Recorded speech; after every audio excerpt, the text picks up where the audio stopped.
పునర్జీర్ణ శక్తి బాగా ఉండాలనుకుంటే పెరుగు బాగా ఉదయమే రాత్రి ఏం చేయండి, సద్దన్నం ఉంటుంది కదా, రాత్రి వండిన అన్నం ఉంటుంది కదా, ఆ అన్నంలో మజ్జిగ పోయండి. మజ్జిగ పోసేసి మీరు ఎంత తినాలనుకుంటారో అంత అన్నంలో ఒక గిన్నెలో తీసుకొని అందులో మజ్జిగ పోయండి. అంటే అన్నం మునిగే అంత మజ్జిగ పోయండి. మజ్జిగ పోసేసి దాంట్లో పచ్చిమిరపకాయలు ఒక 2, మీకు మీ టేస్ట్ని బట్టి ఒక 2-3 పచ్చిమిరపకాయలు ముక్కలుగా తరిగి వేయండి. తర్వాత ఉల్లిపాయ నేను ఇక్కడ పెట్టుకున్నాను.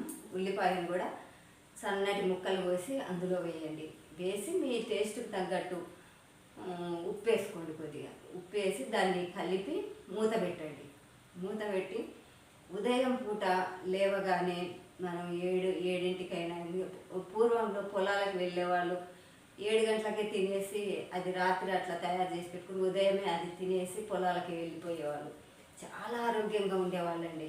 ఆ అన్నం తింటే శక్తి బలము అంత వస్తుంది. మనం సద్దన్నం అని పడేస్తుంటాము. ఇంత గిన్నెలు వండి వేస్ట్గా చెత్తకుండీలో పడేస్తున్నాము.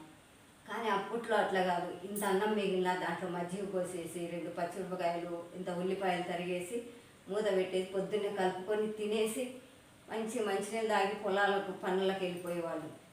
అలా తినడం వల్ల మంచి కాల్షియం, శరీరానికి మంచి పోషకాలు, పుష్టికరమైన ఆరోగ్యం లభిస్తుంది.